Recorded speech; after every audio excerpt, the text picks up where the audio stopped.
है variation in जी पढ़ा था। जो लास्ट वीडियो में हमने क्या देखा था, अल्टीट्यूड में क्या चेंजेस आते हैं, डेप्थ में जाते हैं क्या चेंजेस आते हैं, और रोटेशन ऑफ अर्थ का क्या इफेक्ट होता है, एंड लेटीट्यूड का क्या इफेक्ट होता है।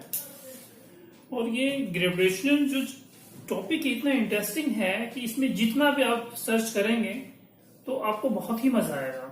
तो अभी एक पॉइंट और भी आता है, what is the gravitational field. तो ग्रेविटेशनल फील्ड को अगर डिफाइन करें तो कैसे डिफाइन करेंगे। हम जानते हैं कि यूनिवर्स में दो जो बॉडी होते हैं आपस में ग्रेविटेशनल फोर्स से जो है आपस में इंटरेक्ट करते हैं, मतलब एक दूसरे को फोर्स लगाते हैं, तो उसको बोलते हैं ग्रेविटेशनल फोर्स। तो सपोज कोई बॉडी है वो डेफिनेटली एक स्पेस बनाता है, मतलब कह सकते हो वो जो स्पेस बनाएगा वो स्पेस लाइक दिस, जो भी स्पेस बनाएगा अराउंड, उस स्पेस के अंदर कोई दूसरा बॉडी आता है तो वो क्या एक्सपीरियंस करेगा, ग्रेविटेशनल पुल को एक्सपीरियंस करे, तो उसको कहते हैं gravitational field. The space in which ये gravitational pull is experienced by another body, उसको क्या बोलते हैं, ग्रेविटेशनल फील्ड। ठीक है। और उस ग्रेविटेशनल फील्ड में दूसरी बात आती है इंटेंसिटी ऑफ ग्रेविटेशनल फील्ड।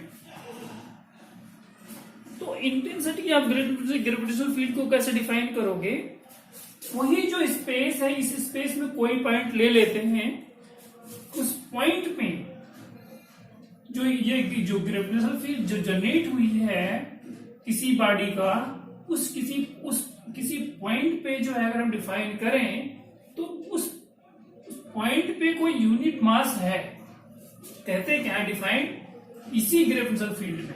इसी ग्रेविटेशनल फील्ड में अगर कोई पॉइंट ले लेते हैं तो उस पॉइंट पे जो है इंटेंसिटी ऑफ ग्रेविटेशनल फील्ड को डिफाइन क्या करते हैं, जो पॉइंट मास है वो कितना फोर्स जो है एक्सपीरियंस करता है। इस ग्रेविटेशनल फील्ड में किसी पॉइंट पे कोई पॉइंट मास कितना फोर्स एक्सपीरियंस करता है, उसको कहते हैं क्या, इंटेंसिटी ऑफ ग्रेविटेशनल फील्ड। मतलब जो डेफिनेटली ये जब ही पॉसिबल होगा जब कोई स्पेस बनेगा। स्पेस क्या बनेगा, जहां ग्रेविटेशनल फील्ड जो है एक्सपीरियंस पुल, जब gravitational pull experience by another body, तो उस फील्ड में किसी पॉइंट पे अगर वो यूनिट मास जो फोर्स एक्सपीरियंस करता है, जितना फोर्स एक्सपीरियंस करता है यूनिट मास, उसी को बोलते हैं हम क्या, intensity of gravitational field. Like this is equal to F upon M. Intensity of point mass जो है किसी ग्रेविटेशनल फील्ड में किसी पॉइंट पे जो फोर्स एक्सपीरियंस करता है, that is called intensity of gravitational field. और व्हाट इज एफ, क्या है, न्यूटन्स लॉ ऑफ ग्रेविटेशन क्या कहता है, G M upon R square upon m. It means Gm upon R square. And E is equal to Gm upon R square is equal to what? Simply you can say like this, G universal acceleration due to gravity. तो ये equal हो जाता है क्या, intensity of gravitational field. कितना अच्छा expression करके आ गया आपके पास। तो कहने का मतलब ये है, फर्स्ट जो एक स्पेस बनाता है कोई बॉडी, उस स्पेस में कोई जो ग्रेविटेशनल पुल जो एक्सपीरियंस होता है bye another body, that called gravitational field. उस ग्रेविटेशनल फील्ड में कोई पॉइंट ले लेते हैं, उस किसी पॉइंट पे जो यूनिट मास जो एक्सपीरियंस फोर्स करता है, जो फोर्स का जो एक्सपीरियंस करता है unit mass, that called intensity of gravitational field. और उसको से डिफाइन करेंगे, E is equal to F upon M, और दिस इज एफ को क्या डिफाइन कर सकते हैं by using of Newton's law of gravitation. Force को वहां पुट कर दोगे तो gm/r², और gm/r² is equal to g, तो it means E is equal to g। तो you got a very good relation between intensity of gravitational field is equal to g, right? This clear? कोई confusion तो नहीं होना चाहिए। मतलब intensity of gravitational field को define करने के लिए आपको सबसे पहले you should have idea about what is the gravitational field. Gravitational field आपने डिफाइन कर लिया, उस पे किसी पॉइंट पे जो है आप क्या करेंगे, यूनिट मास जितना जो फोर्स एक्सपीरियंस करता है उसी को डिफाइन करते हैं हम क्या, intensity of gravitational field, right? Now अभी मैंने क्या डिफाइन कर लिया, ग्रेविटेशनल फील्ड और intensity of gravitational field. Now हमें हम क्या डिफाइन करना है, ग्रेविटेशनल पोटेंशियल एनर्जी। अगर हम सपोज दो बॉडी को काफी क्लोज रखते हैं, when you place two body close to each other, then they experience a gravitational force. By this gravitational force, they will be having a gravitational potential, mutual gravitational potential energy, right? Like suppose you are going to change the distance between two body, तो क्या करेंगे आपको work करना पड़ेगा against that gravitational force. तो उस या तो वो ग्रेविटेशनल अगेंस्ट फोर्स करना पड़ेगा या तो ग्रेविटेशनल फोर्स जो है वर्क करेगा, और तो either you have to work against gravitational force और work will be done by gravitational force. तो उसकी वजह से क्या होगा, जो म्यूचुअल ग्रेविटेशनल पोटेंशियल एनर्जी जो होगी वो चेंज होगी, राइट? तो कह सकते हो कि ग्रेविटेशनल पोटेंशियल एनर्जी की कैसे डिफाइन करोगे, this is energy associated with it due to gravitational field of another body, right? Energy associated with it, gravitational potential energy of the body is associated with it due to its position in gravitational field of another body, right?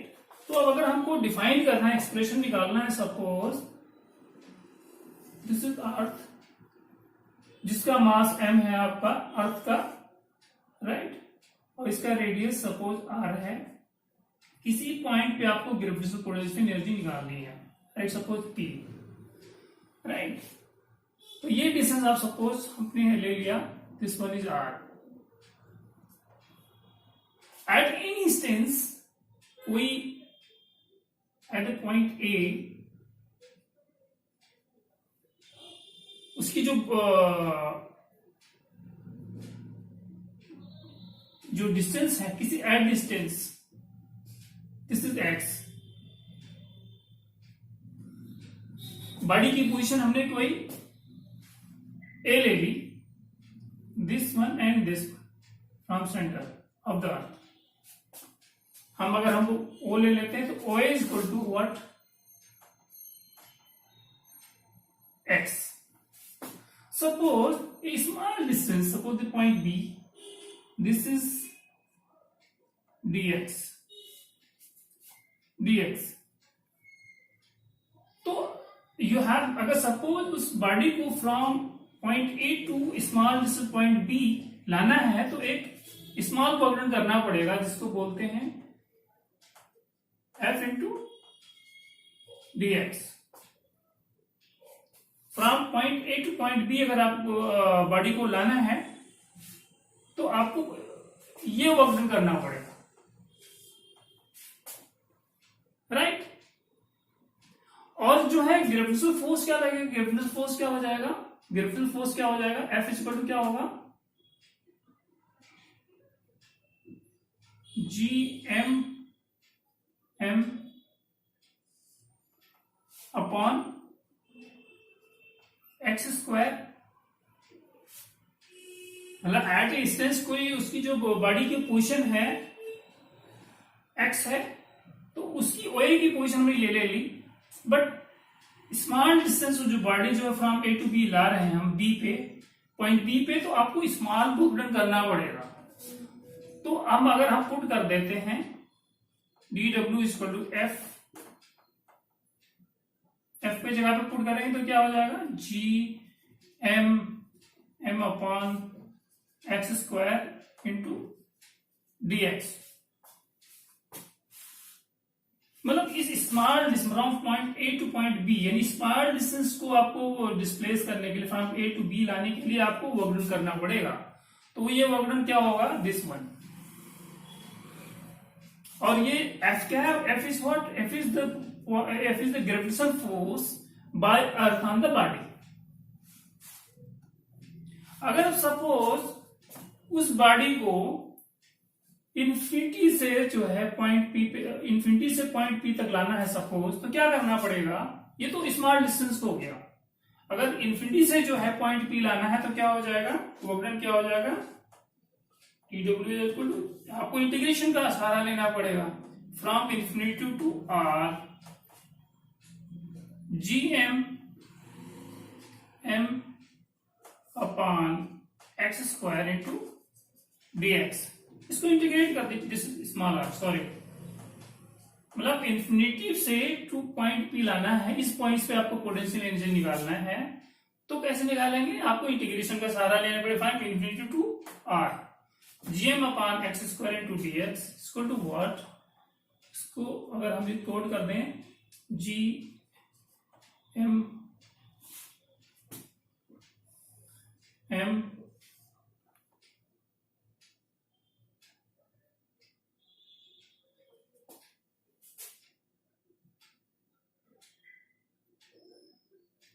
क्या हो जाएगा, infinity to R X minus to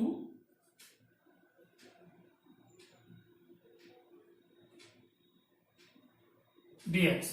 अब integrate कर दीजिए तो कितना हो जाएगा,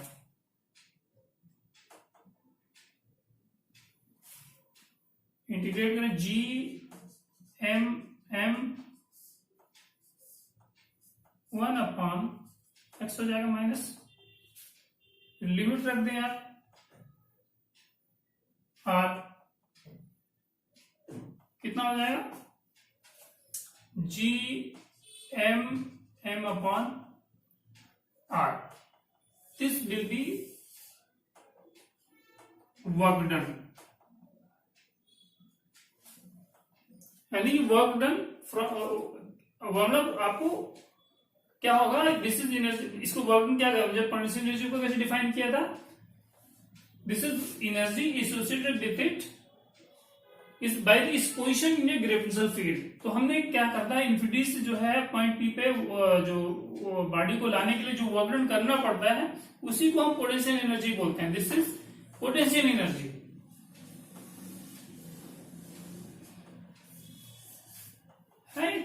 तो हमने एक्सप्रेशन कैसे डेवलप किया, इसमें कुछ करने की जरूरत नहीं है, हमें अर्थ के लिया, अर्थ से जो है आर डिस्टेंस पे जो हमें पोटेंशियल एनर्जी निकालनी है, तो हमने क्या सबसे पहले क्या किया, एट एनी इंस्टेंस उस बॉडी की पोजीशन सपोज ए है from the centre of the earth, this one, but किसी पॉइंट पे क्या हुआ, वह बॉडी को जो स्मॉल डिस्टेंस मूव करने के लिए फ्रॉम ए टू बी हमें स्मॉल वर्क डन करना पड़ेगा, जो ये हो जाएगा D W G F D x. और हमारा जो है चूंकि ग्रेविटेशनल फोर्स लगाएगा उस बॉडी पे, कितना होगा, G M upon X square D X, G M upon X square उस डिस्टेंस पे, मतलब बॉडी जो है एक डिस्टेंस पे है, किसी डिस्टेंस पे, ठीक है, तो ये हो जाएगा। लेकिन अब हम कहते हैं कि इन्फिनिटी से जो है बॉडी को पॉइंट पी पे लाना है, तो हमें वर्क डन निकालना पड़ेगा। वर्क डन निकालने के इंटीग्रेशन का सहारा लेंगे, इंटीग्रेट कर देंगे तो आपका ये इक्वेशन आ जाएगा, राइट। अब यहां कुछ कंक्लूजन निकालते हैं अभी, राइट। अभी हमने जो है ग्रेविटेशनल पोटेंशियल एनर्जी का जो है इक्वेशन निकाला था, जो हमने कोई बॉडी है जो इन्फिनिटी से जो है किसी पॉइंट पे आर डिस्टेंस पे जो है कि है अर्थ से, वहां हमने पोटेंशियल एनर्जी निकाला था। वॉल्यूम हमें करना पड़ा था, जिसका रिलेशन हमें W is equal to minus GM upon R ये आया था। अब इसमें हमने क्या बोला था, कंक्लूजन कुछ निकालते हैं। तो ये नेगेटिव साइन क्या शो करता है, this is energy due to gravitational attraction between earth and body. जो नेगेटिव जो साइन ये शो करता है, this is energy due to gravitational of attraction between earth and body, negative sign show करता है। और चूंकि ये किसकी वजह से जनरेट होता है, दिस इज ग्रेविटेशनल फोर्स की वजह जनरेट होता है।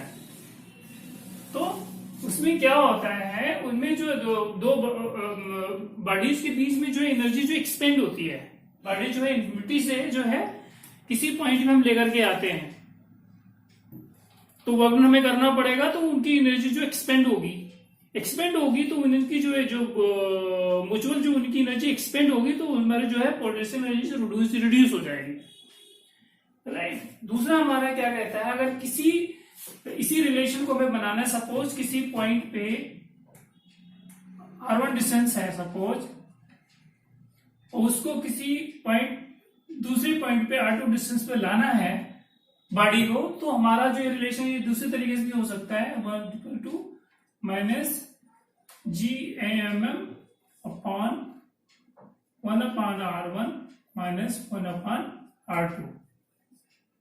ये रिलेशन और भी जनरेट हो जाएगा आपका। किसी पॉइंट पे किसी डिस्टेंस पे हम हैं, बॉडी को दूसरे पॉइंट पे लाना है R2 डिस्टेंस पे, तो आपका रिलेशन ये जनरेट होगा। अगर सपोज आप सरफेस से H हाइट पे लेके जाना है, वहां पोटेंशियल एनर्जी की जो है कितनी होगी, उसकी पोटेंशियल एनर्जी में कितनी चेंज आएगी, बॉडी को हम एस सरफेस से एस हाइट पे लेकर के जा रहे हैं। तो सपोज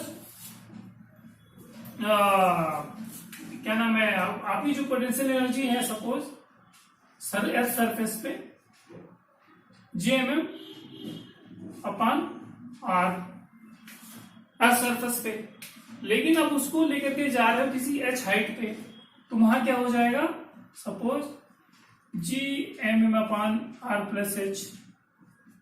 अब चेंज इन पोटेंशियल एनर्जी निकालना है, क्या करोगे, दोनों माइनस कर दोगे, तो आपका relation GMM upon 1 minus R minus 1 upon R plus H आ जाएगा आपका। इसको सॉल्व करोगे, GMM अपॉन R, ये R अगर कॉमन ले लेते तो ये रिलेशन बन जाएगा, right, 1 plus H upon R minus 1। अब इसको बायनॉमियल थ्योरम से एक्सपेंड कर दोगे तो रिलेशन आपका ये बन जाएगा, GMM upon R 1 minus H upon R, जो और तो जो हायर टर्म हो गया H अपॉन R के, वो यहां आएंगे। आपको इतने की जरूरत पड़ेगी, 1 माइनस H माइनस R, इतनी की जरूरत है। बायनॉमियल थ्योरम से एक्सपेंड कर लेंगे, ज्यादा डिटेल में जाने की जरूरत नहीं है, लेकिन अब थोड़ा सा आइडिया होना चाहिए, फिजिक्स में है थोड़ा थ्योरम यूज करते हैं, तो बायनॉमियल थ्योरम के थ्रू ये एक्सपेंड करेंगे। इसको x मान के करोगे तो 1 माइनस एक्स समथिंग करके होता है, प्लस हायर टर्म आ जाएगा H अपॉन R। तो हमें इतनी की जरूरत है। अगर हम यहां कंक्लूजन निकाल लेते हैं, अगर H is less than R, तो हम चेंज इन पोटेंशियल एनर्जी कैसे दे सकते हैं, G, इसको तब नेग्लेक्ट कर सकते हो, ये हायर टर्म को नेग्लेक्ट कर सकते हो आप। अगर H इज लेस यानी कि कह सकते हैं बहुत ही स्मॉल है in comparison to radius of earth, तो GMM upon R into H upon R, right, ऐसा हो सकता है। GMM अपॉन ये हो गया GMM upon R into H by R। अगर if H is less than R, यानी कि बहुत कम है, H हाइट बहुत कम है in comparison to radius of the earth, तो ये जो हायर टर्म होंगे उनको हम नेग्लेक्ट कर सकते हो, और उसमें हमारा ये रिलेशन बन जाएगा। ये क्या हो सकता है आपका, GM upon R square into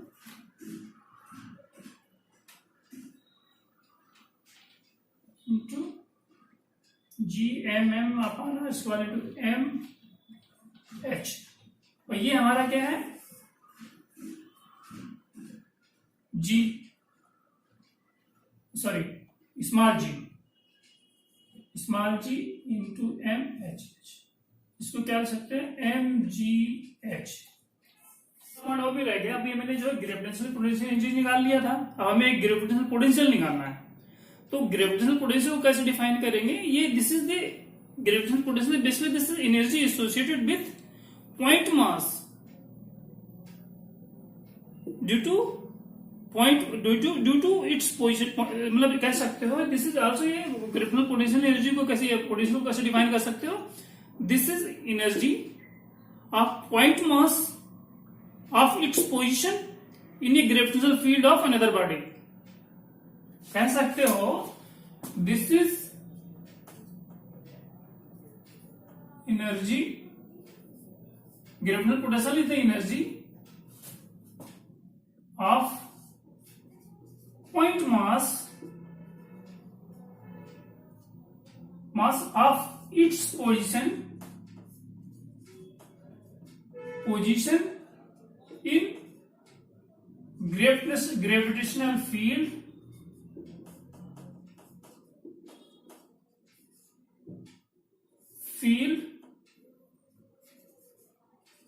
of another body. इसको कैसे डिफाइन कर सकते हो, W is equal to this P is equal to W upon M।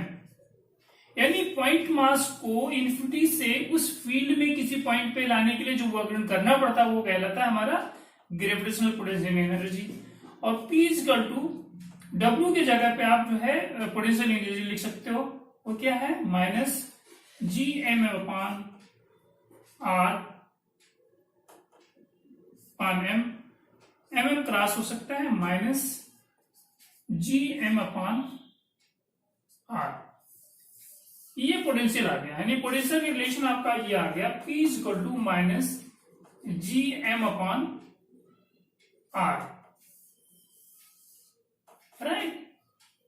The gravitational potential is nothing but this is the energy of point mass of its position in the gravitational field of another body, that's all।